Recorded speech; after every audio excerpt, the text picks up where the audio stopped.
आइंदा 20-22 दिन मैंने ज्यादातर बंगले में ही डॉक्टर की हिदायत के मुताबिक हल्की वर्जिश करने, खुसूसन जख्मी टांग पर बोझ डालने और उसे पूरी हरकत देने में गुजारे। मुझे किसी वक्त भी यहाँ से मूव करने का हुक्म आ सकता था। इस मौके को मैंने गनीमत जाना और खुद को ज़हनी और जिस्मानी तौर पर नॉर्मल हालत में लाने की कोशिशों में जुट गया। ये अल्लाह पाक का करम था कि उस बंगले में ही मैं 1 महीने में जिस्मानी और ज़हनी तौर पर नॉर्मल हो गया। अद्वियात और इंजेक्शनों की वजह से मुझे वक्ती तौर पर दमे और मैदे की तकलीफ से भी निजात मिल जाती थी। डॉक्टर ने भी मुझे फिट करार दे दिया था। बवक्ते जरूरत उसने मुझे खुद इंजेक्शन लगाना सिखा दिया और दवाइयों, इंजेक्शनों और डिस्पोजेबल सिरिंजों का स्टॉक भी दे दिया। अब वो हफ्ते में 2 बार मेरे चेकअप के लिए आता था। बम्बई में ये बरसात का मौसम था, तकरीबन हर रोज और बाज़ औक़ात तो दिन में कई मरतबा बारिश होती थी। अब मेरा ज्यादा वक्त किताबें पढ़ने और रेडियो और म्यूजिक सुनने में सर्फ होने लगा। इस दौरान 3 मरतबा हाजी मस्तान ने मुझे मालाबार हिल वाली कोठी में बुलाया और 2 मरतबा वो खुद मुझे मिलने जूहू के बंगले पर आया। एक बार मेरे पूछने पर उसने बताया कि उसके धंधे के सारे कामों को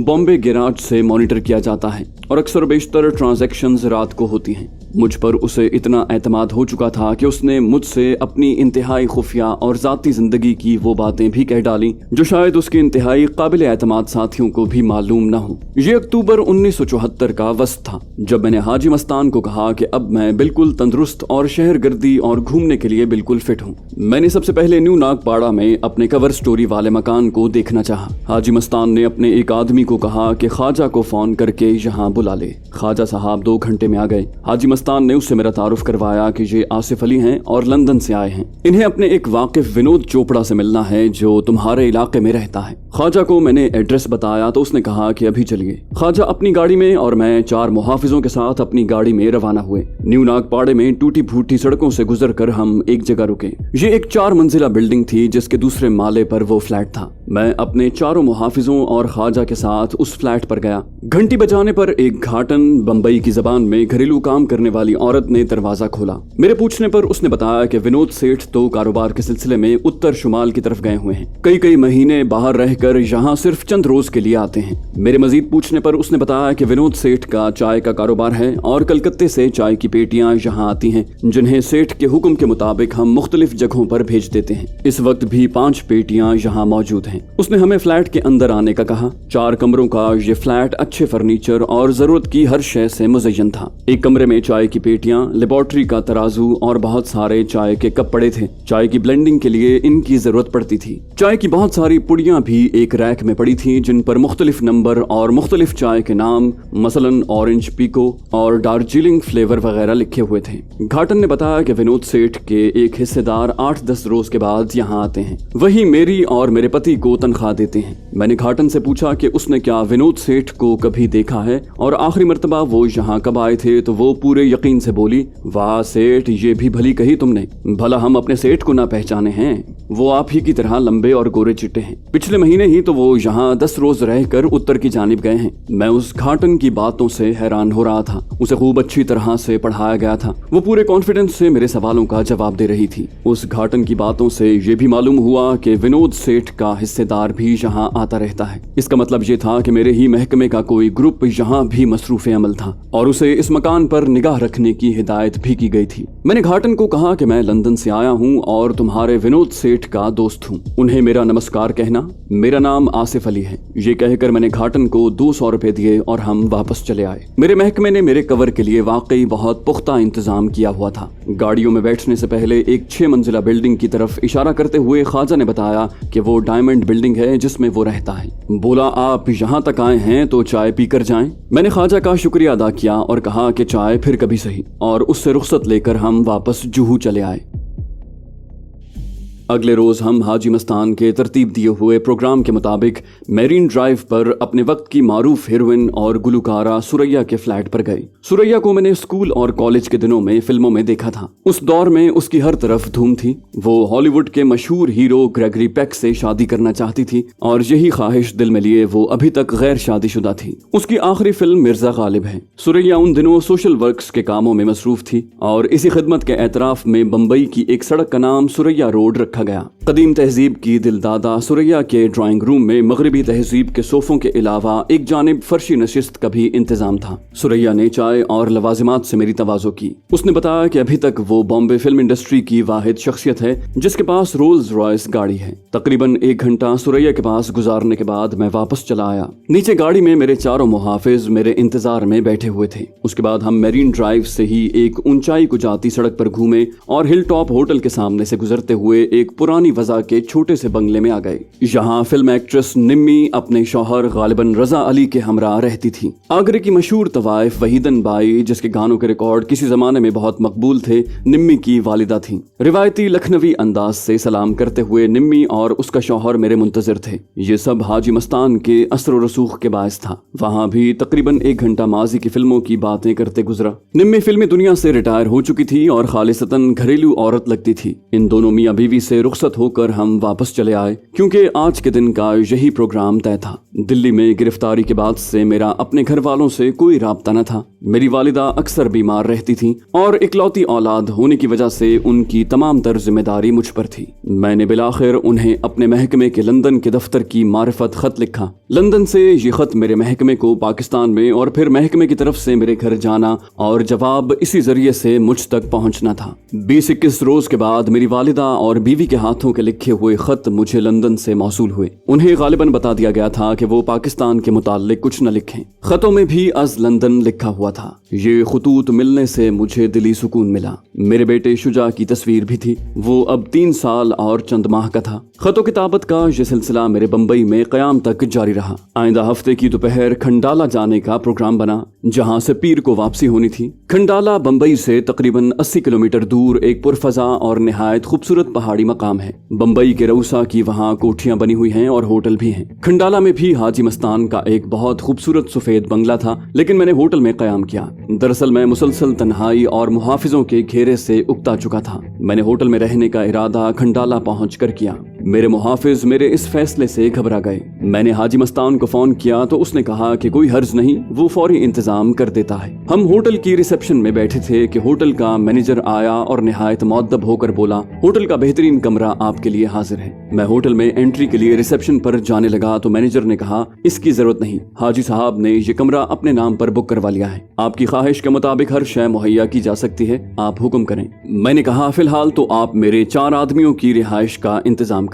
मैनेजर ने जवाब दिया कि हाजी साहब के हुक्म के मुताबिक आपके फ्लोर पर ही उनके लिए भी एक बड़ा कमरा बुक कर दिया गया है। मुहाफिजों की तरफ से मुतमईन होकर मैं अपने कमरे में चला आया। ये कमरा वाकई रॉयल स्वीट था। एक बेडरूम और अलहदा ड्राइंग रूम के अलावा एक वेटर सिर्फ इस कमरे के लिए मखसूस था। हफ्ते की शाम थी। होटल में कैबरे प्रोग्राम भी था। वो शाम मैंने कैबरे प्रोग्राम देखने और फ्लोर डांस करने में गुजारी। मुझे पाकिस्तान में तरबेला डैम के क्लब, इंटरकॉन्टिनेंटल होटल्स और दिल्ली में अकबर, अशोका और लोधी होटल में गुजारी हुई शामें याद आ गईं। मैं रात 12 बजे तक कैबरे हॉल में ही रहा। थक हार कर वापस कमरे में आया तो एक मेज की दराज में कुरान मजीद, बाइबल और गीता इकट्ठी रखी हुई थी। कुरान मजीद देखते ही मुझ पर एक अजीब कैफियत तारी हो गई। DMI की कैद और तशद्दुद का एक एक लम्हा, मौत मांगने की दुआएं और फरार में कामयाबी, ये सब एक तेज फिल्म की तरह मेरी आंखों के सामने से गुजर गए। ये महज और महज अल्लाह पाक की मुझ पर करम नवाजी थी कि मुझे इतने कठिन हालात से गुजरने के बाद एक नई जिंदगी मिली थी।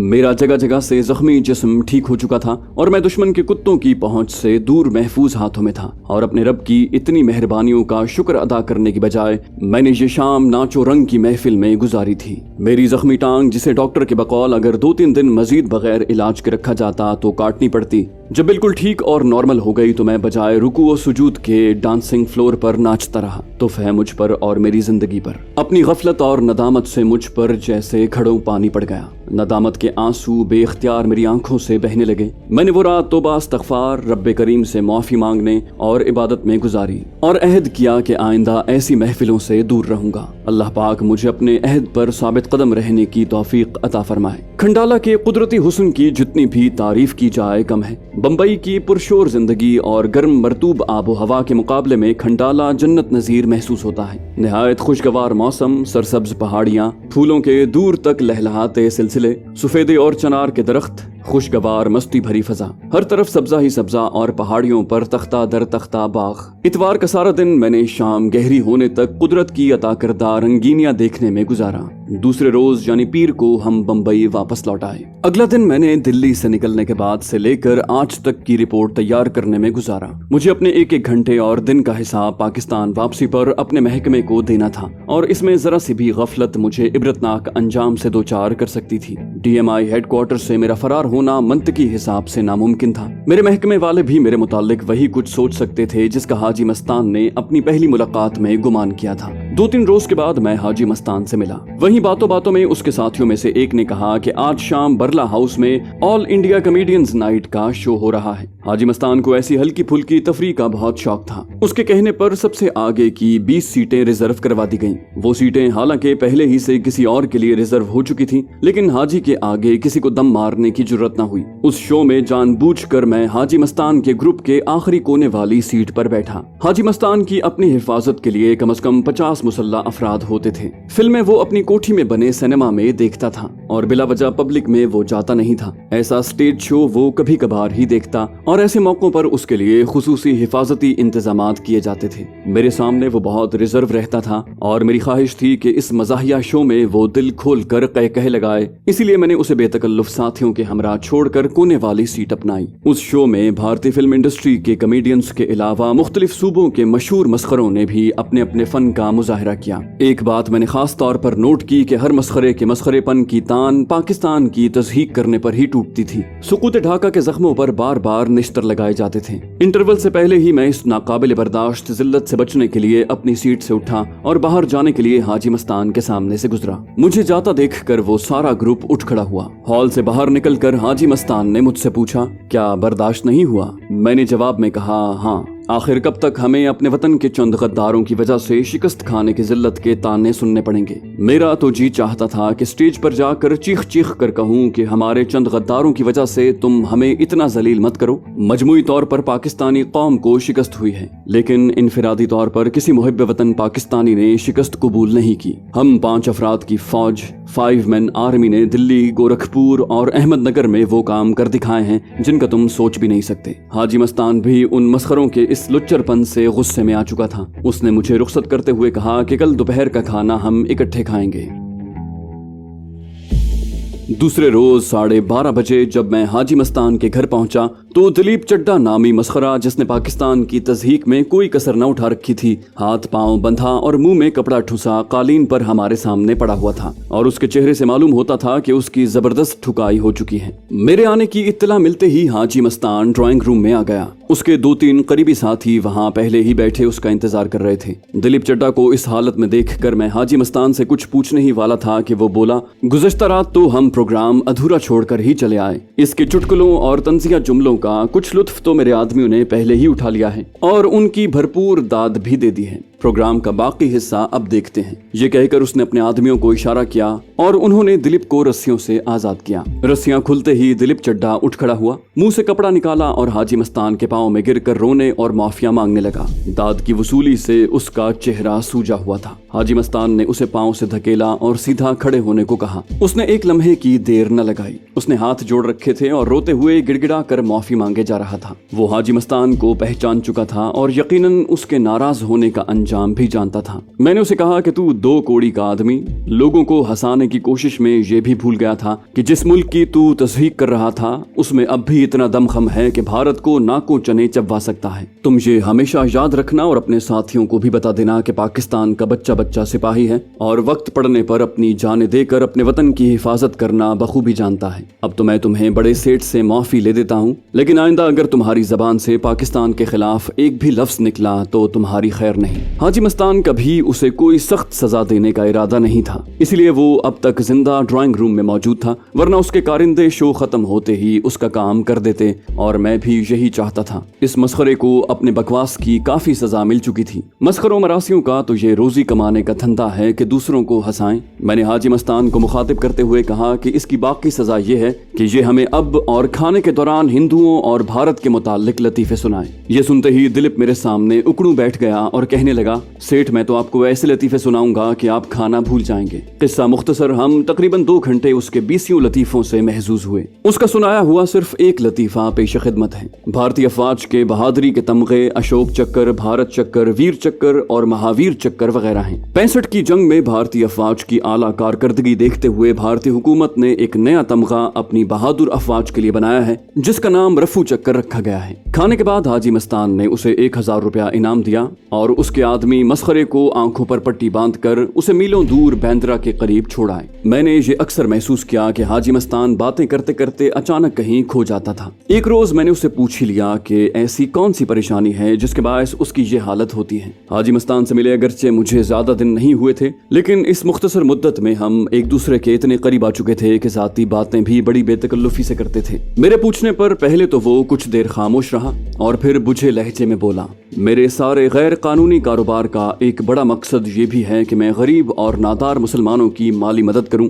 और कमजोर मुसलमानों को हिंदुओं के जुल्म तशद्दुद से बचाऊं। मेरे धंधे में पुलिस इसलिए मदाखलत नहीं करती कि जान के खौफ के साथ साथ मैं नोटों से उनका मुंह बंद किए रखता हूं। जितने भी गैर मुस्लिम स्मगलर बंबई में हैं, उनके ग्रोह बहुत छोटे छोटे हैं और वो या तो मेरे लिए काम करते हैं या मुझे बाकायदा हिस्सा देते हैं। सिर्फ एक मुसलमान स्मगलर यूसुफ पटेल है जो मेरे मुकाबले में डटा हुआ है। उसमें चूंकि सामने आकर मुकाबला करने की ताकत नहीं, इसलिए वो आजकल जेर जमीन रहकर अपनी सरगर्मियां जारी रखे हुए है। वो भी मुसलमानों का हामी है, लेकिन अपनी एक अलग सल्तनत बनाना चाहता है। अलग सल्तनत वो बना नहीं सका और मारना मैं उसे चाहता नहीं, क्योंकि उसका और मेरा मकसद एक ही है। उसके बारे में मेरे इस रवैये की वजह से मेरे ग्रोह में ये सोच फैलती जा रही है कि मैं उसका मुकाबला करने से कतराता हूँ। हमारे धंधे का अव्वलीन उसूल ये है कि अगर लीडर की सलाहियत, उसकी पहुंच और उसकी दलेरी के मुताल्लिक राय बराबर भी शक पैदा हो जाए तो ग्रोह के कारकुन ये खतरनाक और जानलेवा काम करने से कतराने लगते हैं। जब यूसुफ पटेल का जिक्र आ ही गया तो मैंने उससे छुपाना मुनासिब न समझा और उसे बता दिया कि यूसुफ पटेल के मुताल्लिक भी मुझे मेरे महकमे वालों ने कहा था कि बवक्त जरूरत उससे भी राब्ता करूं और तुम्हारे मिलने से पहले मैं यूसुफ पटेल की तलाश भी करता रहा हूं। मैंने हाजी मस्तान से कहा कि जब तुम दोनों के मकासद एक जैसे हैं तो इंशाअल्लाह सुलह सफाई की सूरत भी निकल आएगी। चूंकि तुम दोनों के ग्रोह के अफराद के अपने साथी मफाद भी होते हैं, इसलिए ऐन मुमकिन है कि वो तुम दोनों के दरमियान खलीज को मिटाने की बजाय उसे मजीद वसी करने के दर पे हूँ। अगर तुम इजाजत दो तो मैं यूसुफ पटेल तक पहुंचकर उसे समझाने की कोशिश करूं। मेरा चूंकि इसमें कोई जाती मफाद नहीं है, इसलिए मुझे उम्मीद है कि तुम्हारी तरह यूसुफ पटेल भी मेरी असलियत जानकर मुझ पर एतमाद करेगा और बेहतरी की कोई सूरत पैदा हो जाएगी। हाजी मस्तान कुछ देर सोचता रहा और बोला, मुझे आप पर पूरा भरोसा है। अगर आपके हाथों ये काम हो जाए तो बंबई की पूरी मुस्लिम आबादी अपने अनदेखे मोहसिन की ममनून होगी। मैंने अपने साथियों को तो नहीं बताया कि यूसुफ पटेल आजकल कहाँ है, वरना साथियों और कारकुनों का ये फौरी मुतालबा होता कि यूसुफ और उसके ग्रोह का कला कमा किया जाए।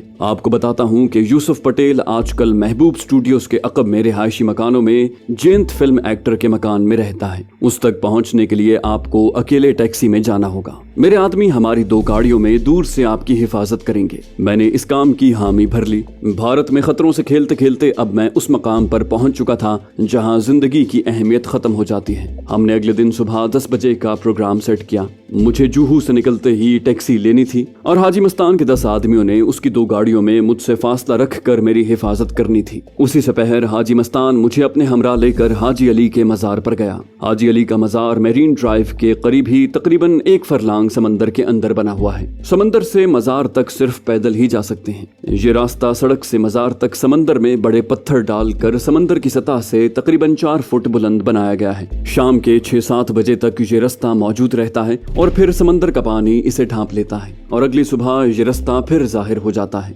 दरगाह पर मौजूद जो लोग रास्ता बंद होने से पहले निकल गए वो निकल गए और जो रह गए उन्हें आइंदा सुबह तक वहीं रुकना पड़ता है। बंबई में क़याम के दौरान मैं अक्सर उस मजार पर जाता रहा हूँ। इसे जवार भाटा कहें या कुछ और, लेकिन ये हकीकत है कि हर शाम बिला नागा जब पानी चढ़ना शुरू होता है तो 15 मिनट के अंदर इस रास्ते पर समंदर की लहरें अपना कब्जा जमा लेती हैं। हाजी मस्तान ने दरगाह पर बड़ी दर्दमंदी से दुआएं मांगी। मैं भी दुखी दिल था और मेरी दुआएं दिल की गहराइयों से निकल रही थी। वापसी पर हाजी मस्तान ने मजावरों और जरूरतमंदों और फुकरा में 10,000 रुपए तकसीम किए।